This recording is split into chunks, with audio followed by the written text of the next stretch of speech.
Hello, everybody, and welcome to today's session on Z Access TV, a YouTube channel where we stream live to LinkedIn and Facebook, where interviews with thought leaders of women leading businesses, women making change in the world. And haven't we seen a barrage of that over the last 72 hours or so? And so join me today for 30 minutes as I interview the wonderful Denise Archie. Welcome, Denise.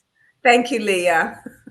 So just to give you a bit of background of Denise, and Denise is a hypnotherapist, and these days she is a self-proclaimed entrepreneur for some decades now, leading and delivering leadership coaching for women, but focusing particularly on women running family businesses. And so today we're going to delve a little bit into the background of what makes you tick, Denise, and what you've got coming up in terms of support for women who are wanting to do business differently and have more impact in the world. So welcome, Denise. Thank you, Leah. Thank you so much. And it's been great to work with you over the last couple of months as well in the field that you're specialising in leadership. And it's funny because when you're meeting people and you sort of find out the way in which they see the world, it's often very similar. And so as we've got to know each other a little bit more and shared lots of laughter, it's been quite informative. So thank you for your input and your skills and knowledge as well, and your willingness to share all of this. So I really appreciate that. Thank you. And I think this is what forums like this are all about. And if you're joining us on LinkedIn or Facebook or YouTube, do let us know in the comments.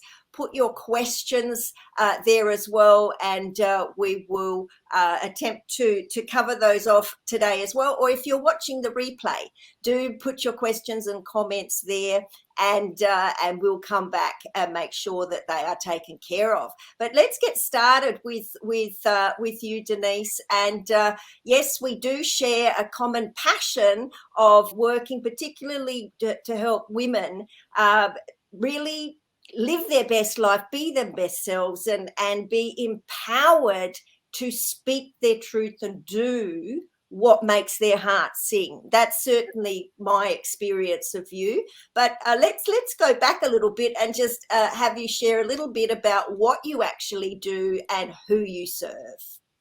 Thank you. So one of the things that I've done over the years is, play in different puddles. And what I've realised is that the puddles always end up being in the same pool.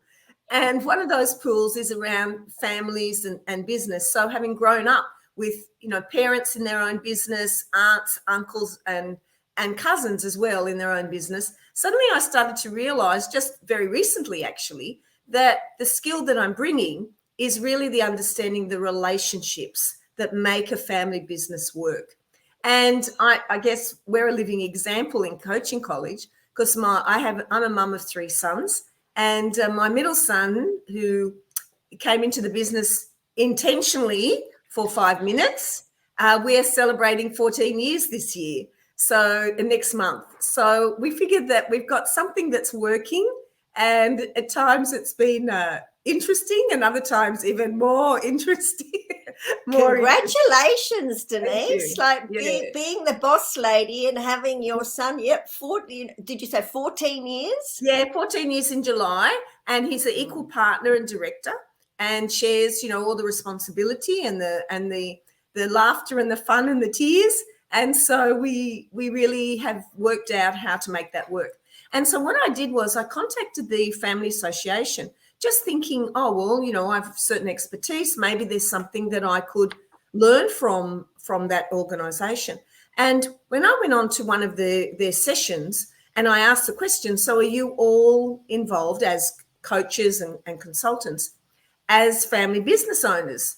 And they all said no. And so what they do is they coach family businesses, but they don't actually have a family business themselves.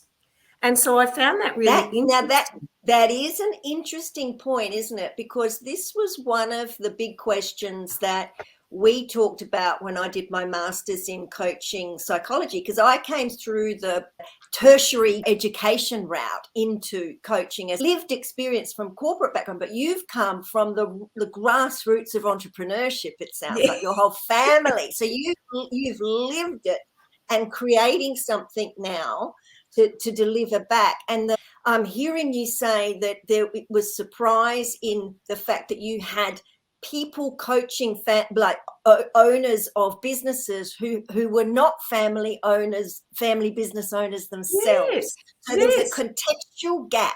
Yes. And when I was doing my degree, the sentiment was that when you have coaching skills, when you have a specific set of skills, it doesn't mean that you have to have had the lived experience to coach in that environment. But I believe that has changed significantly now. I believe that, and certainly my experience with clients too, is they want you to get them. They want you to have lived experience of their background, because you can do things so much faster. So I'm curious to hear your experience with that. Yeah. So then I started to think about, they focused on succession planning and exit strategies. And I thought, well, that's all very well and good. What about the relationships? Because that's really my focus in all our work, is our focus around relationships. What makes relationships work? And what are some of the things that people can learn from the various relationships? So really, it started me on a journey. And what I've done over the last 3 months is actually conducted a whole range of interviews with people who are family business owners.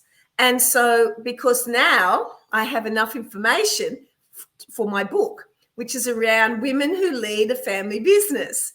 And so from that, I've interviewed a range of people, and coming back to the essence of relationship. So if I think about my growing up, my aunts and before, if you can go back far enough to remember, we used to only have Saturday morning shopping. I remember that too. And there were no Thursday nights. No, there wasn't. It was only Saturday morning. So, I've got so I actually last night had 2 of my cousins, their brothers, and they worked in their father's family business. And I was interviewing them last night because I actually worked in their shop from when I was 13. They had a record bar. It was an icon in Maroubra, Harry Cohen's record bar, and stationery and things. And they were sharing some of the stories that I actually were a part of from when I was 13. So, that was on my dad's side of the family. And on my mum's side, I had they came out after, actually, fortunately before the war, but some of the family, weren't able to. And so my grandmother set up a dress shop in Newtown, and that became an icon. And they lived at the top of the shop, and downstairs was the shop.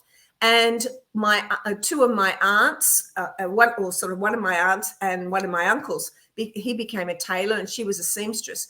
But she was amazing. She could actually go and look at something and reproduce it. I mean, she was a Carla Zampatti before her time. And she had the most incredible business. And on a Saturday morning, she was so chaotic. And on a Saturday morning, when people would come in for their fittings for their wedding dress, she was never ready for them. And so I learned from a very, very young age how to, schmooze people. Oh, would you like to go get yourself a cup of coffee? And all the reasons why things weren't ready, but you never actually told the client or the customers. So, there's lots of funny stories that we put through the book as well. Anyway, so my uncle, he was a tailor. He was amazing.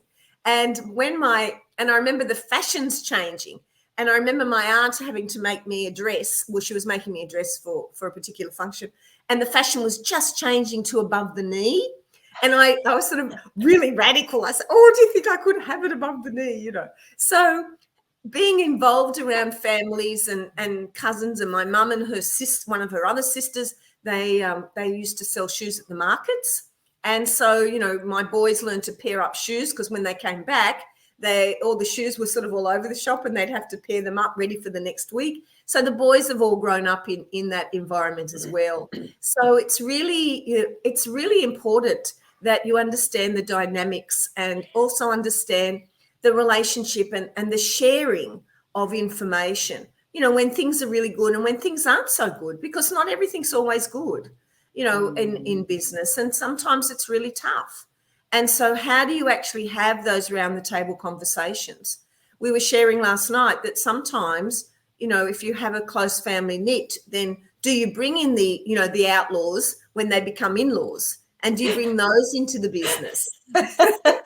Yes. Are they the inner circle of trust or not?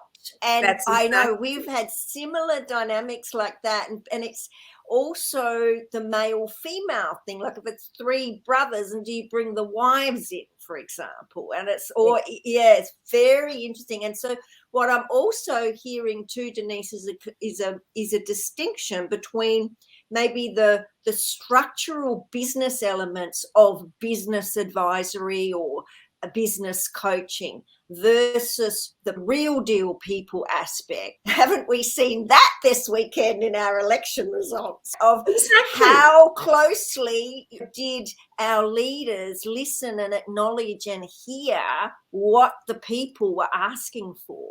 And I think this plays into exactly what you're saying, is that you can have all the succession planning and incredible business strategy and formula and pie charts and SWOT charts and all of that businessy stuff.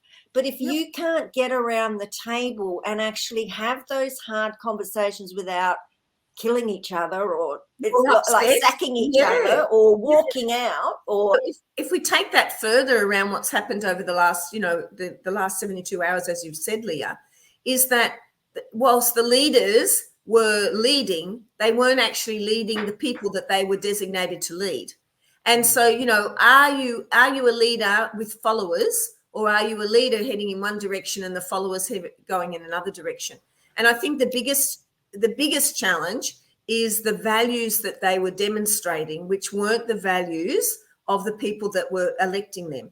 And we had a really interesting... I think you've hit the nail on the head, haven't you? Yes, because we are our values, and and we give our attention to the things we value. And clearly to one party it was all about economic stability and expecting the people to value that more than other things.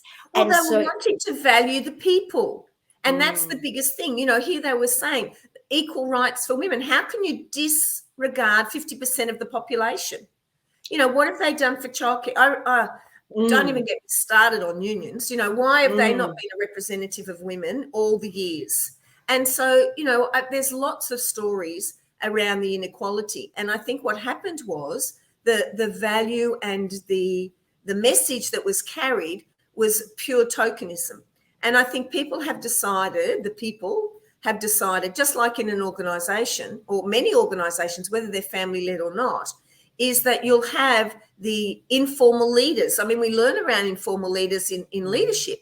And yet these informal leaders were the ones who were speaking up to the leaders saying, listen, this is what's really being said. As a leader, what are you doing? Because you have the power to influence. And suddenly all these informal leaders were then joining forces and going, you know what? This is not okay. And it's not okay that we have people who are disconnected. I think as much as people may or may not like Dominic Perrottet, I think the fact that the bill that just got through around assisted dying, now that went very much against his ethos. He didn't have to say it, but you can just tell. And yet he didn't use his power to veto. And yet we had the people being parachuted in to electorates because of the power to veto. And so you have this really interesting dichotomy where are you using your power and influence for the greater good, or are you using the power and influence for your own good? And I think as a leader, whether it be in a family business or whether it be whatever it is that you're involved in, are you using your influence and power for the greater good. And I think that's a real reason why part of what's happened over the last little while is that people have recognized not only have their values clashing greatly with them, but also they were not using their power and influence for the greater good. And so I think coming back to family businesses, often people will go into a business, really to get themselves a job because they want to, run their own race. And I know when I was teaching. And not answer to a boss, not answer to the man. That's it, yes. And it's funny because as a grandma, I've got 6 grandchildren, 2 of which are girls. And so it's interesting because as I share things with them, because they're old enough to understand, they look horrified. I say to them, one of my granddaughters, she plays soccer. And I say, oh, wow, aren't you lucky? And she goes, why? I said, because when I was growing up, girls weren't allowed to play soccer. We never had a soccer team. The only way I could play soccer was with my boy cousins in the park. I said, and so I want to share with them the importance of the road that's been traveled, not just the road that, I've waved my flag continuously, but also the road generally, which has given them the choices and the options. And I think that's something, as I said to you earlier, Leah, I think we've come to another suffragette movement. And what's really important is that it's remembered of what's gone before, because unless you can remember what the past is, you're then not able to move forward. So what I shared with you about Marcus being in the business for 14 years, it's really been an important one because I remember him saying, we sort of said, oh, well, let's give it a go for 6 months. And I think what's really important in all of this is that you actually have time frames around things and they become negotiable. So as a leader, you're always looking to know what's the next thing. What is it that's the next thing that will grow the business or take the business to the next level? However, it's also being realistic to know that it's a time frame, and you give yourself a time frame around that experiment and just see whether that experiment is working. And if it's working, then you can put all the things together into it. So I did this experiment around the family business, and I really feel that this is, the time has come. There isn't people focused on the relationships in family businesses. And so when I started this new journey and interviewing, I've got mothers and daughters who have been in business together for 25 years. I've got a mother and a daughter. They're not equal business partners, but the mother recognized, and in her own words, she said she didn't want her daughter's talents being shared by any other business. So she brought her into the business. And so it's really important when we're looking at this family business, what it means for the family. And I know in the beginning, it's always tough. This whole thing about a startup, startups have been around for years, and it's really just a new business, and coined the phrase, same as 24/7. The hospitality had that before 24/7 was invented. I've been doing coaching like you, Leah, coaching and mentoring before it had a name. And so suddenly, we get labeled with things, and then we go, okay, does that fit like a jacket? Can we wear that very easily with that label? So whilst we're looking at family business, what does it actually mean? Well, for me, a family business means that there are members of the family working within that business. It may not be that all the family members are, owners. The other story one of the gentlemen shared is that his father wanted him to come into the business. So he came into the business for a little while, but he had so many different ideas and they clashed so much that he walked away. Now, what happened was that the father never forgave him, because the father had his hopes pinned on the son having the business. And so suddenly that took on a whole different dimension, because it changed not only the working relationship, it changed the entire relationship. And so when you're starting to have a think about what this means and being in a business and working in the business, I know when I was working with my mum and my aunt, they had a catering, they had so many different businesses. They had a catering business, and they did things so differently to each other. we sort of used to scratch our head, and then they were in business for 21 years, selling shoes, and they built their business at different locations of the markets. And two of my cousins and I used to work with them while I was at Teachers College and they were at uni. And we couldn't understand how it worked. Anyway, it did, because there was an underlying love and an underlying respect, even though we saw a lot of disrespect, but there was an underlying respect and the closeness that they felt for each other. And I think that's the other thing, that even though, Marcus and I may have points of difference in the business and the way the business, runs or does, the fact that we have an underlying respect and an underlying love. And we run a very interesting activity in our workshops around relationships. And we ask I was going to ask you, Denise, what is your mode of delivery to help business owners? So do you run courses, or do they come in and into the coaching college, or what are the services that you provide? Well, what we do is it's a mixture of things, Leah. Sometimes it's working with the families. And what we do is an example that we do is we ask them to put the relationship as a third entity, almost to move it to the side. And then we ask them to look at how would they rate the working relationship, not the relationship they have with that person. How would they rate the working relationship on a scale of 1 to 10? And we have a very tight script that they must follow. And what we discover is the openness of conversations. We use this as a methodology in all our programs, not only in family businesses, but particularly in family. So are these live coaching programs? These are live coaching programs. Yes. Work directly with you and Marcus. Yes. And we can do it via Zoom or, whatever platform they're wanting, or within their organisation. And so what's really important is around the relationship and how it's working, and what are some of the ways that improvements, or, to really capitalize on one of the ways that it's working well. And so the workshops are really as long or as short as people really need them. We tend to say, let's have a half-day workshop to actually understand as a discovery, so that we can understand where the relationship is right here, right now. And then look at individually. So then we'll individually meet with the families so that they can share their, aspirations and hopes and dreams for the business as well. Because often that's not shared in a circle. And yet we get to the point after a series of sessions, usually over around 6 weeks, that the dynamic has really been enhanced, and that the relationship is really not only cemented in a form that has serious and real well-meaning conversations, but also the level of trust and respect and the methodology of people working.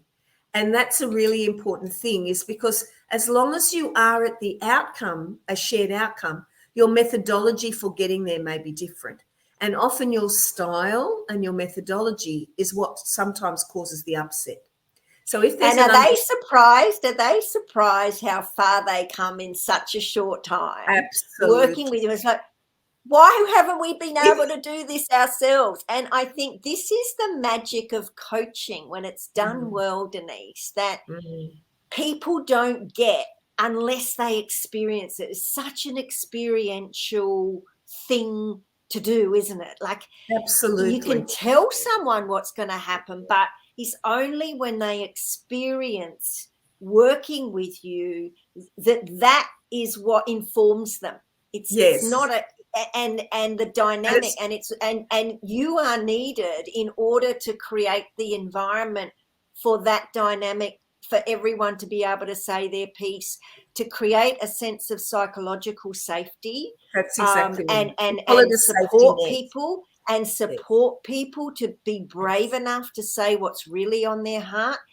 And it's a really, really underrated skill of a good facilitative coach. And that is one of the key differences between leadership development work, this level of coaching, versus your business management consulting type coaching. And I think it's really important to draw the differences. So, because one of the challenges, I want to ask you what one of your challenges are in business, but it's like, what are people paying for when they work with you? It's not like we're going to cut costs and show you on your spreadsheet, take out or give you an hour back. It's not a specifically tangible thing that you can put your finger on when they sign the agreement to work with you. So I'm curious to see what have been some of your key challenges, or whether that resonates with the challenges you have with communicating the value of this work around, we've got to invest in relationship development, like as its own pillar. Absolutely. So funny you should say that, because all our work really for the 30 years I've been in business is all referral or repeat. And so I think that says so much, Denise. That in itself says a lot, I guess. And sometimes I get rung up, look, Denise, we got your name. And I honestly, I just got an email. This is a true story. I just got an email from Israel, from an organization who has a base here in Sydney, and they want to set up a time with me because they've been given a referral for me to run some workshops with their Sydney-based organization. So really, it's really, the challenge is, as you say, Leah, how do you quantify what we do? We say we give a return on investment of a minimum of 15% when we're running our leadership programs. It's more than that. It's usually around 30. And so what we do is, because we measure things right from the start, so we measure that, just like that relationship, how would you rate the relationship? It's a measure. And so they measure between 1 to 10 against a certain criteria. And then we can look at that as a progression, because as you know, you can't manage unless you measure. And so what gets measured gets done, and progress is the source of happiness and satisfaction, isn't it? That's exactly. And so so you do have a lot of structure in the way. Oh, yes. Well, but you don't lead with structure. No. There's a very, very tight structure. We actually use what's called the 5R framework, and it's a very, very tight structure.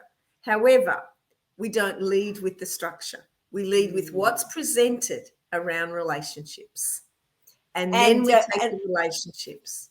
Yes, and we've got a couple of minutes left today. I feel like we've just started warming up, Denise. But I know you've got a workshop coming up very soon on June the 1st. Yes. And will you be going through the 5R framework there? So this is a great opportunity for people to learn more about you and about framework of your work and how you actually deliver the 15 to 30% return on investment, because that was a very confident statement. I don't hear many leadership thought leaders actually talk with such conviction. Yeah, conviction around. We have the evidence. We have an evidence-based approach. Yes. To making your investment in leadership development and relationship that is going to deliver improvements on the bottom line. And this is where we are seeing progress, aren't we? Just before we do sign off, what would you say is your biggest challenge, or that you have faced as a business leader, a business owner, a coach facilitator over the last three decades? So one of the biggest challenges, and really that's the topic for next month, is why some women build allies and some don't. And I think what's really important is, how do you build your allies, regardless if they're male or female? How do you build your allies, and why do some people not build them, including males? And so fortunately, it's all around relationships. And I know I have a lot of allies. And one of the things that's really important is, how do you manage those and stay with those allies so that they also feel the support that you want to give them? And so in closing, it's really important to understand that regardless, everyone needs allies, whether it be in your family business or whether it be within your business or the work that you do.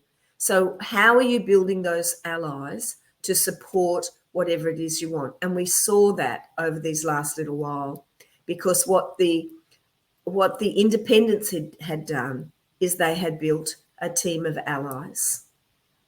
And it was They the certainly allies.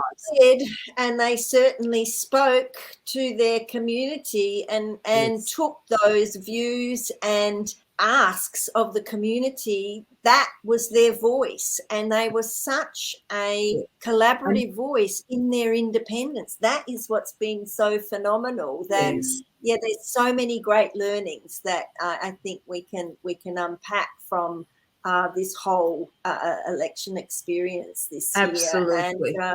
and I personally think it's really encouraging that our girls and the girls that come after us are definitely going to experience a very different world because our voices are getting louder and stronger and bolder, and we are taking action and making things happen now. Absolutely.